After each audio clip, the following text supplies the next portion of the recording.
Hotep, Alafia, Kamusta. Welcome to the Mind of Ro page. I am Faja Junde, Oba Jaguna, Oguna Salamio. Today I'm going to make a video on how to get your power back. The last video I made was on how to heal a broken heart. So if you feel like your heart is broken right now and you would like to watch that video, go ahead and subscribe to my YouTube channel at Mind of Ro. I also have a TikTok and an Instagram and a Twitter at Mind of Ro. And I also have a Facebook business page at The Mind of Ro where I do readings at. So if you would like to get a reading done, go ahead and shoot me a comment or a message and set an appointment with me and we'll do a reading, okay? So, how to get your power back. You know what's really crazy? I've been doing these videos for a couple years, and a lot of times when I make these videos, I'm actually going through it.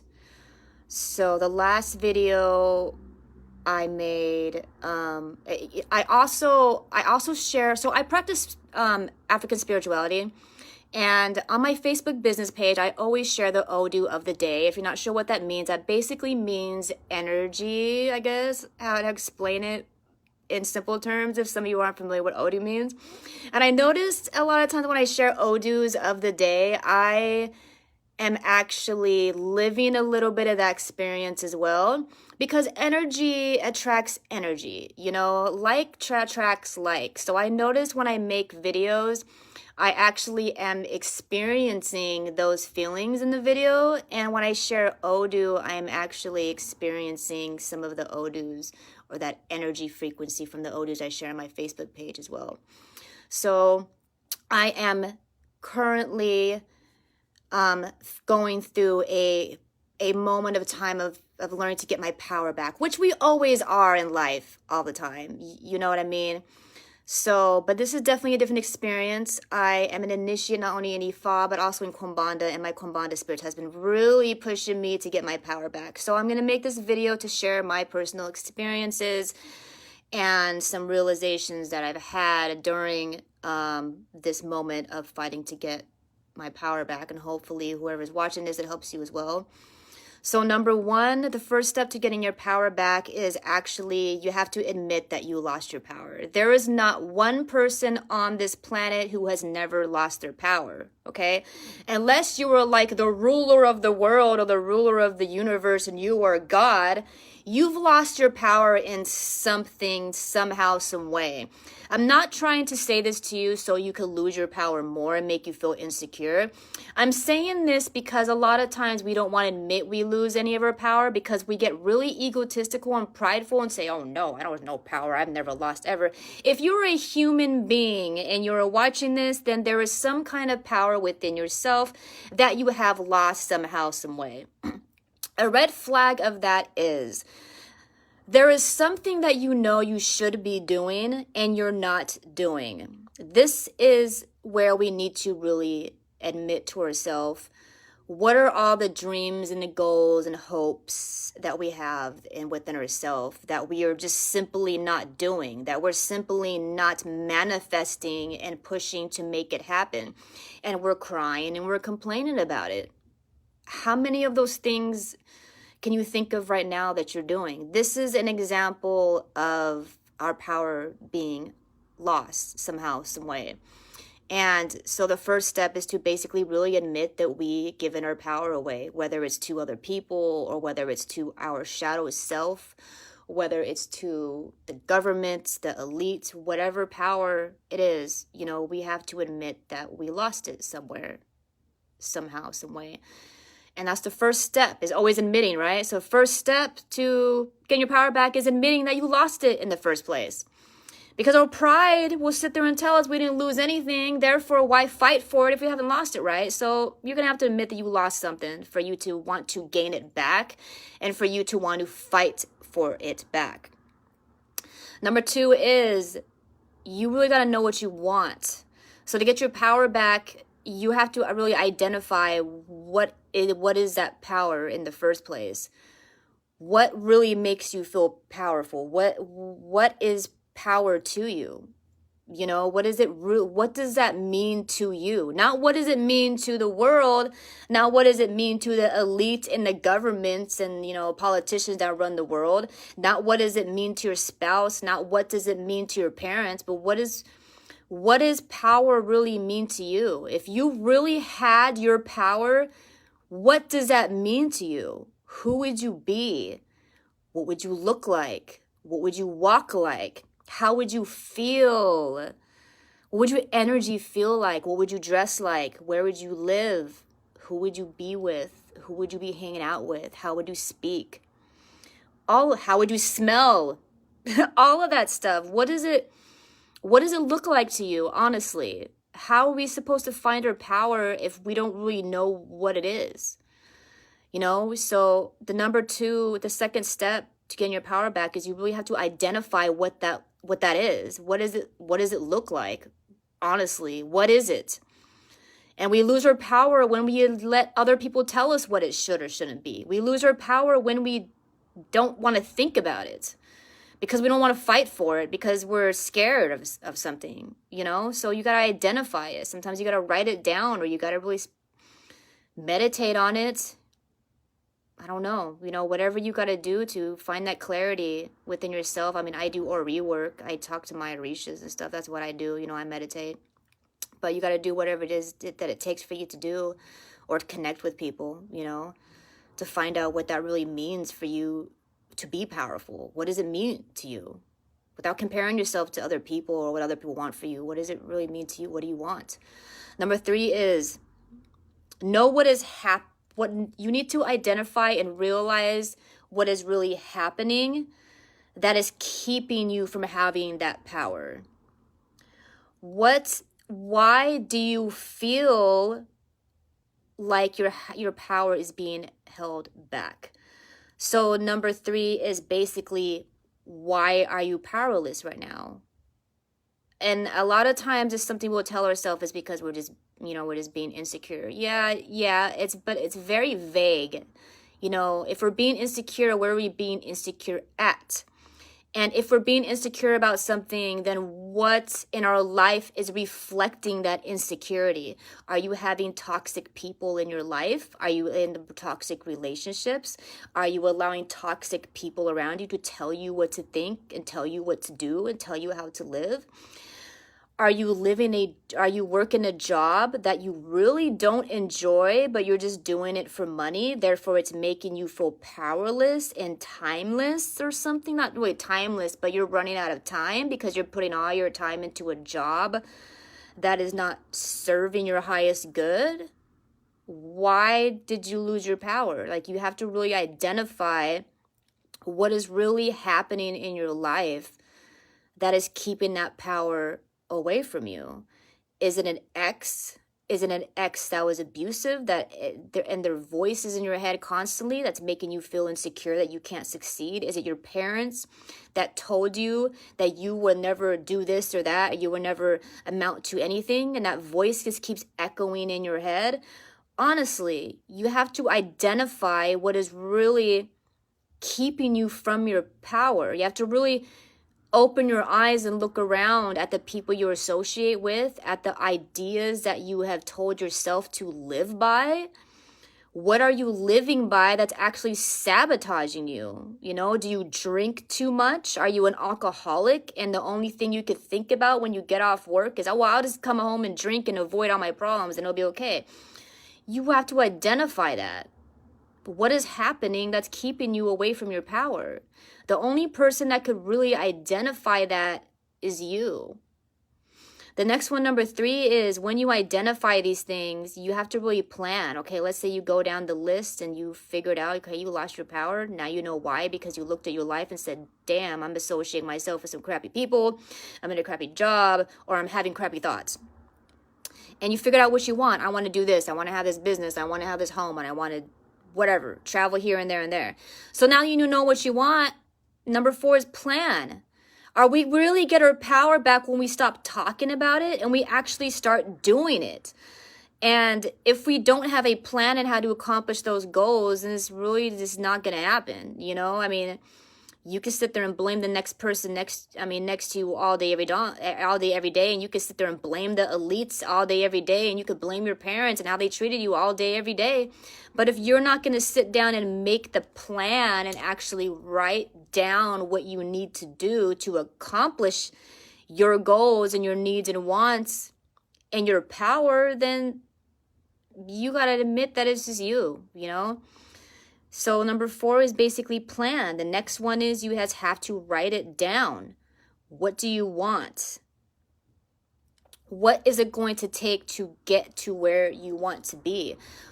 Do you have to do some research? If you have to do some research, then do some research. If you have to call somebody or contact somebody who is more experienced in something that you want for yourself, like for example, a business, if you're not experienced in it, then you have to plan. Okay, then that means you need to talk to somebody who is experienced in business, right?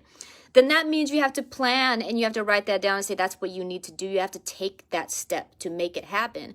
By the way, I am a business major, so if any of you have any questions about business, feel free to message me and ask me, by the way. No, I'm not like a big billionaire owner or anything like that, but I do have the gist and the education of how to start a business, by the way, if that is one of your plans, okay? I could answer questions. I'm not an advisor or anything like that, but I could do what I can if you don't have the money to speak to like a business law major or something like that, you know what I'm saying?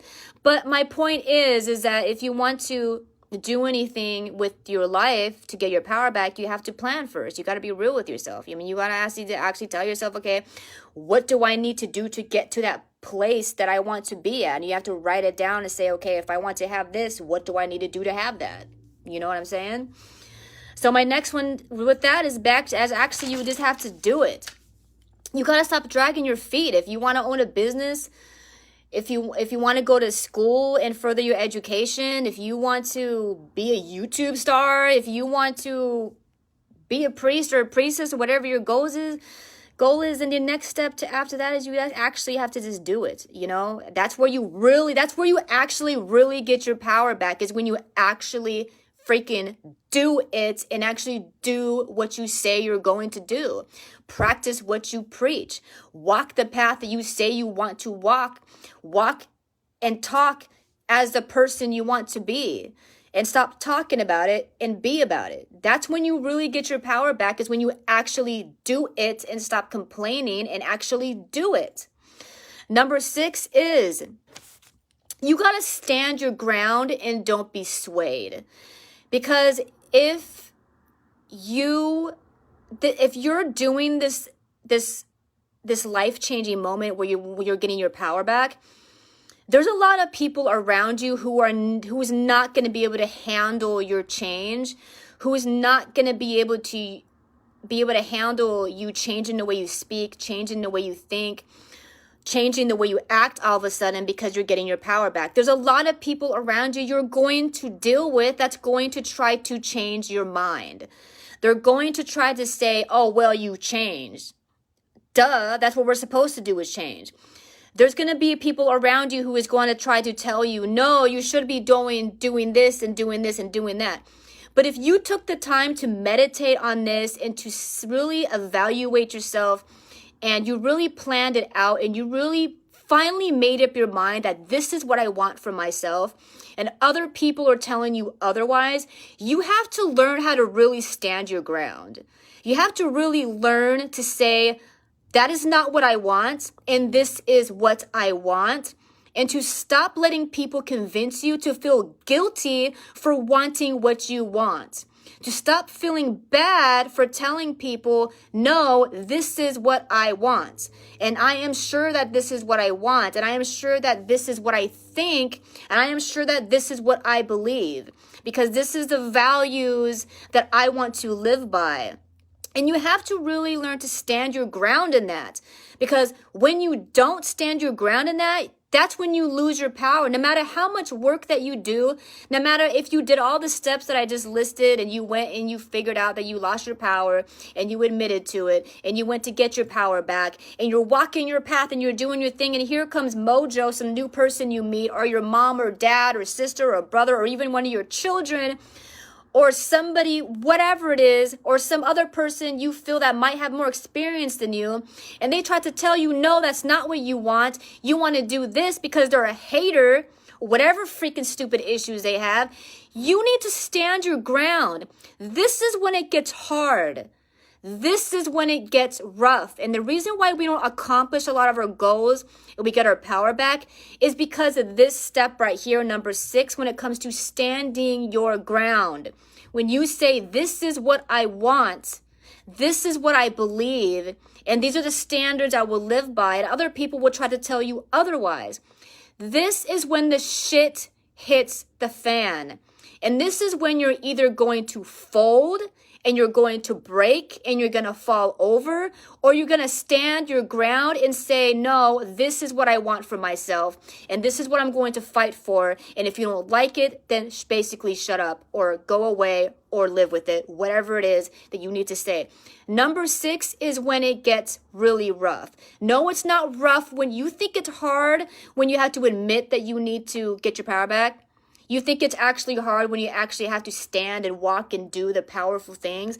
When you actually have to stand and walk and do the powerful things, that's not actually the hard part, because that's actually the exciting part, because it feels good. It feels powerful. It feels magical. It feels like you're like washing all the gunk off your energy. You're walking in your march. You're like, yeah, look at me. I'm doing it. It feels good.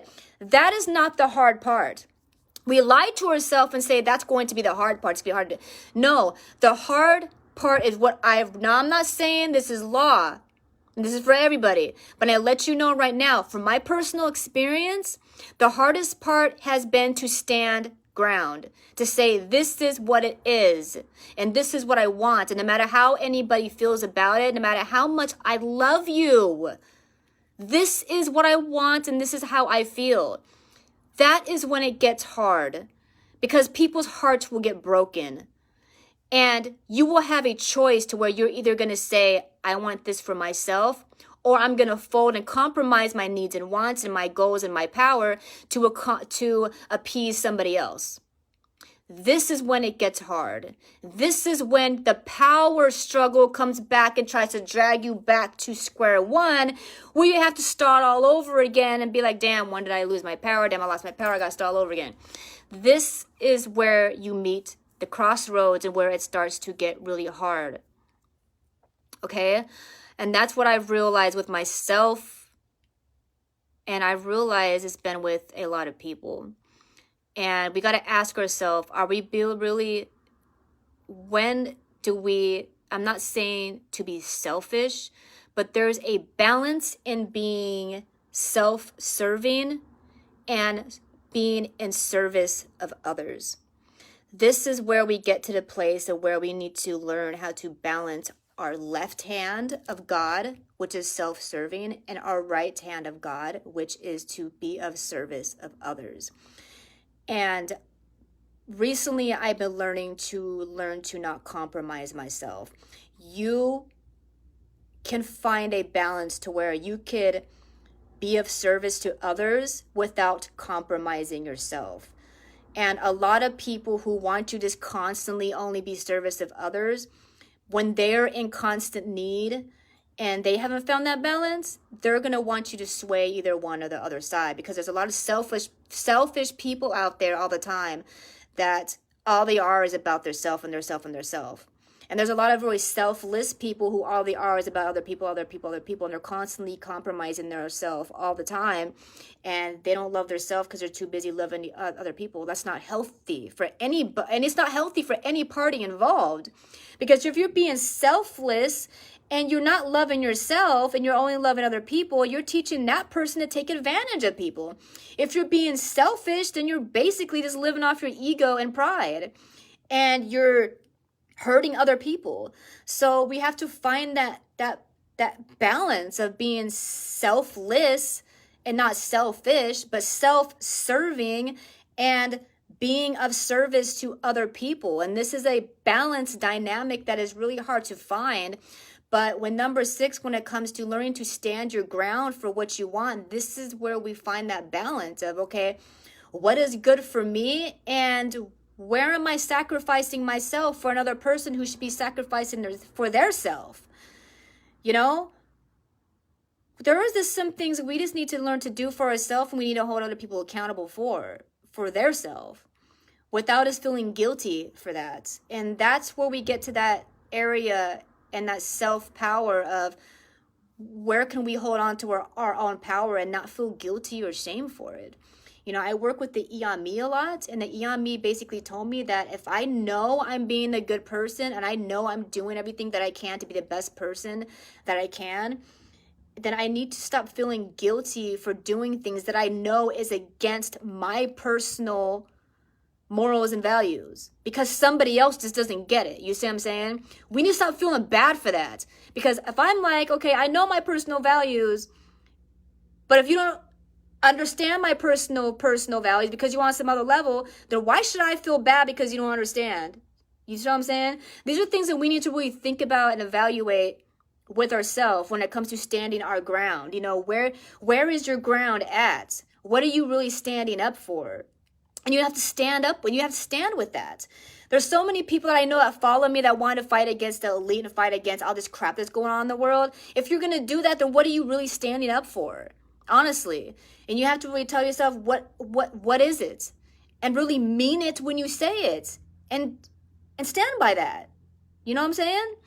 So my next one, number 7, is during this process, if you're trying to find your willpower and you get your power back and you're going through this, the best thing to do also is, this number 7, is to practice mindfulness in the moment. Because of what I just explained earlier, is people will try to take you off your path. Your fear and your ego and pride will try to take you off of your path. And the best way to stay on that path to self-empowerment is to really practice mindfulness in that moment, instead of always thinking, well, my ex did this, so this next person's going to do it as well. That's confusing you, because now your mind is back there and you're not here.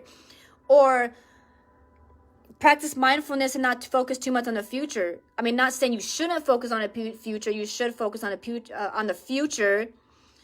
But all the choices you make right now are going to affect your future. So number 7 is, when you're trying to find get your power back, the best thing to do that is to really practice mindfulness in this moment, and really see what's happening in the moment, and really pay attention to what are the things that's happening right now at this moment that is taking my power away, that I have been allowing in the past, that I need to stop allowing now. What are the lies that I've been telling myself that is keeping me from my power, that's happening right now, and I'm paying attention to it? And what am I allowing? You know, what am I doing right now that's continuing the cycle?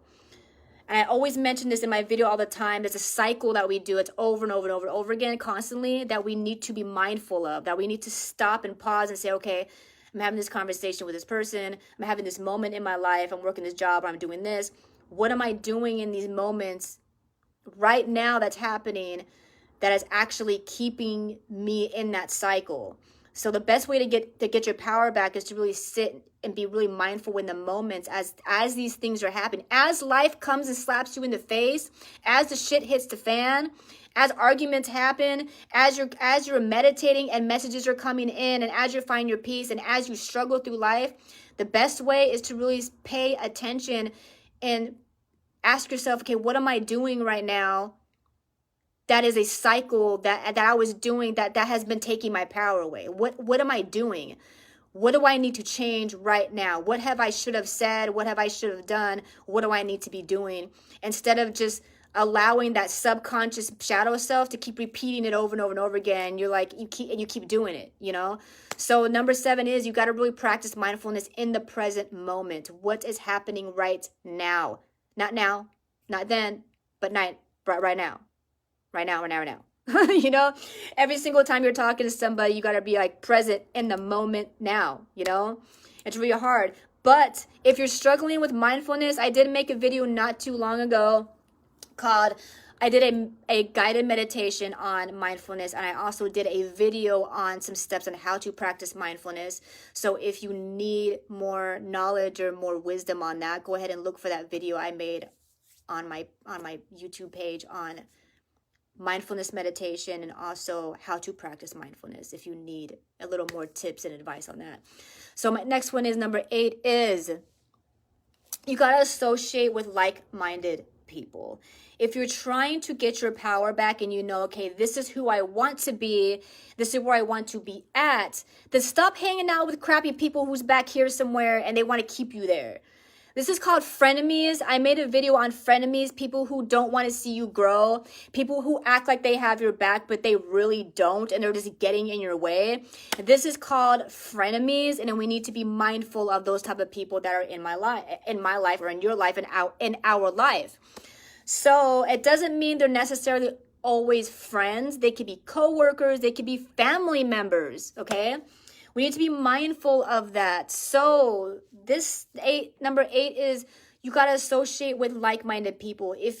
People who are going to understand the level that you want to be at and stay at, and the level that you're trying to reach. And the best way to do that is to be able to associate yourself with people who's going to support that. People who are either on the same road and path as you, people who are going to push you and say, hey, yeah, do it, I support it, or people who are already there. Whatever the scenario is, if you want to get your power back and you've identified what that power looks like, stop hanging out with people who are going to shame you for it, put you down, or get in the way of that. Okay? Because you're not going to be successful in being a powerful person if you're hanging out with a bunch of people who's going to constantly keep taking your power away, because then you're dealing with energy vampires and we don't like them, which means I should make a video on energy vampires. I'm surprised I haven't yet. So my next step as number 9 is you got to think for yourself, as in stop allowing people to tell you what to think. Stop allowing the media to tell you what to think. Stop allowing your parents to tell you what to think and how to think about yourself. Stop allowing your children to tell you what to think. Because a lot of it's crazy, right? We grow up and we want to blame our parents and say our parents are dead and my mom did this, my dad did that, and they traumatized me and blah, blah, and I'm this messed up person in my head because of my parents. And then we end up getting to a certain age. I think we usually kind of hit our mid-20s and we start telling our parents what to think and what to do and all that kind of stuff. Which means if you are getting a little older and your children are getting older, guess what your kids are going to do? They're going to do the same thing, okay? So if you want to get your power back, you have to learn to think for yourself. It's okay to get advice from people. I get it. We all need to get advice from people all the time. But we need to learn how to decipher what is in alignment with our higher purpose and what is not in alignment with our higher purpose. What is in alignment with the goals that we really want for ourselves and what is not in alignment with the goals that we want for ourselves.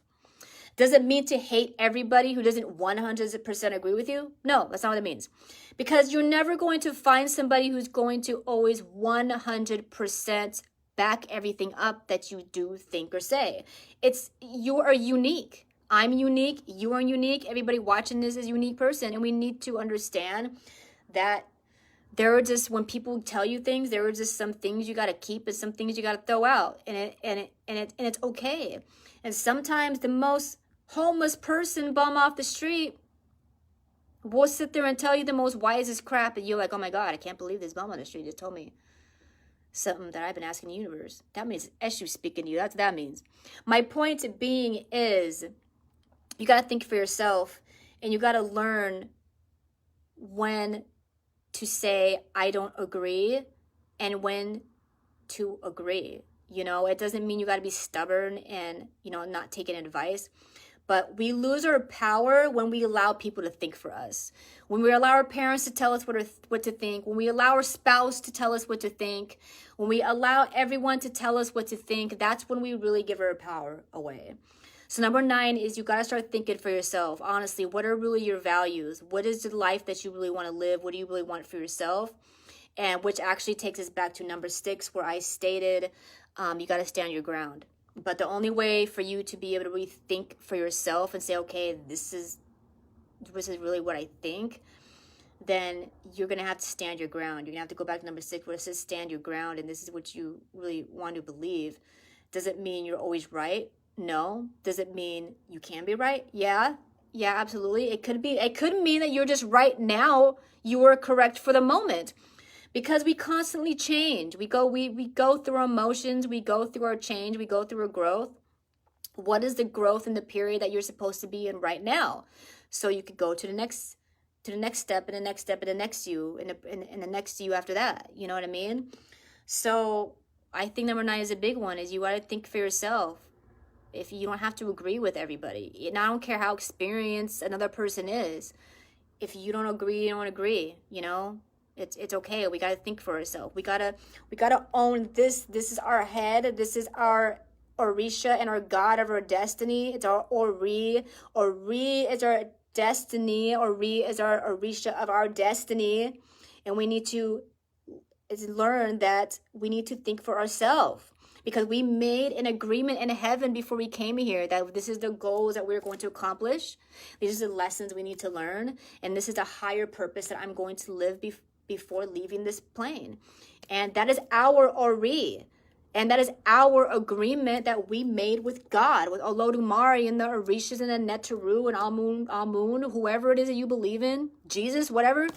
We made that agreement before we came here, that our Ori made that agreement. Our head, our soul made that agreement before coming here. And we need to be able to think for ourselves. Everyone's purpose is different. My purpose is not the same as yours. Yours is not the same as mine. And we need to admit that not only to ourselves, but we need to admit that about others. And when we stop giving ourselves such a hard time, we stop giving other people such a hard time, because we need to admit that our Ori belongs to us just as much as everybody else's Ori belongs to them.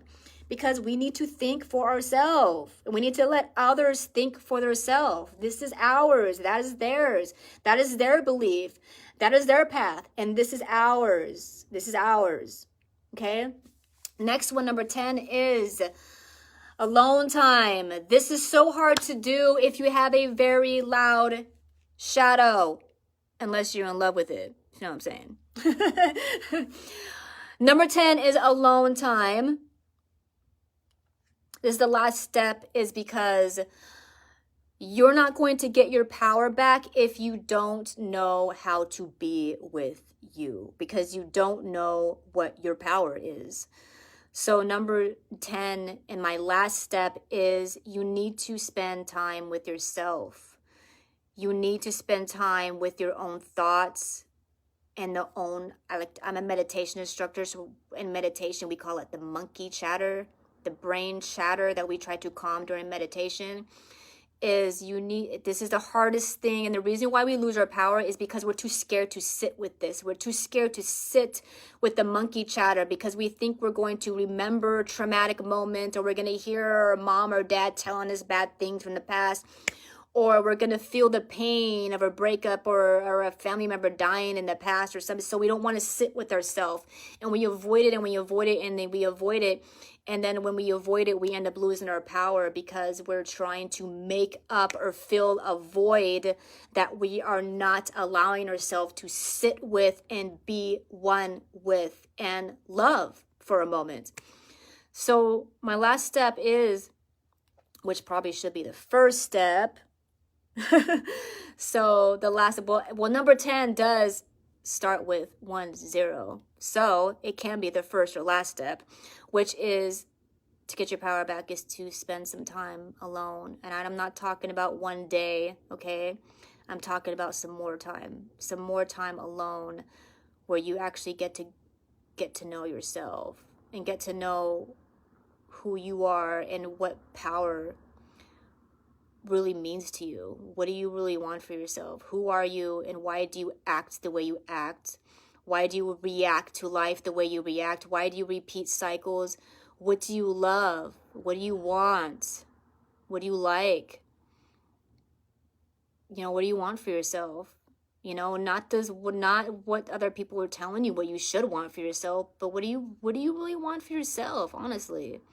And the only way you're going to be able to be one with that is you spend some alone time and not let people think for you. Which is going back to 9, is you got to think for yourself.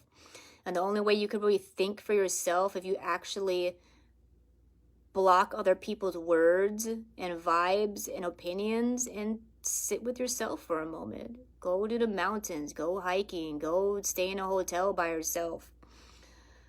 Unless you have an insecure spouse who can't handle that. I mean, I don't know. Whatever it is that you got to do that it can affect your life in a negative fashion, you know, just spend some time with yourself for a while so you could figure that out. You need it. And anyone who tries to tell you can't spend time with yourself is a toxic person, okay? And you should be associating with them, okay? You need time for yourself.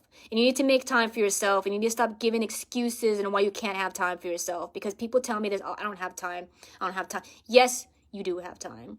You're just not giving yourself that time. Everybody has the same amount of time as you do. And there's plenty of people who find that time. And you need to stop finding excuses on why you can't find that time with yourself. And you need to stop finding excuses on why you can't give other people their time to yourself, okay? It's called codependency, right? So my next video is going to be on an Ogun guided meditation. Ogun is my Baba. I do have him in my head. I love me some Ogun. And the reason why this is going to line up with this is because he's powerful, man. Ogun kicks ass. Isn't that right, Ogun? He's over here in the corner. Yeah, Ogun kicks ass. Ogun was the first ass kicker in the universe, okay? The creator is Ogun. So if you want to get your power back, the best Orisha to contact is going to be the creator, who is Ogun. So if you like that kind of stuff, go ahead and subscribe to my YouTube channel at Mind of Ro. And don't forget to hit that notification bell so you can be notified whenever I have more love and wisdom to share with you. I hope all of you are having a powerful day. I also accept donations on Cash App. If you think I'm so freaking awesome and you want to give me money, I would be open to it. And it's Oba Jaguna. I will put that tag under this video. I hope all of you feel powerful now. If you do these steps, let me know how it has affected your life. Leave me a comment under the video. Let me know how it works for you. Ankh Uchasaneb. Namaste. Odabo. Peace.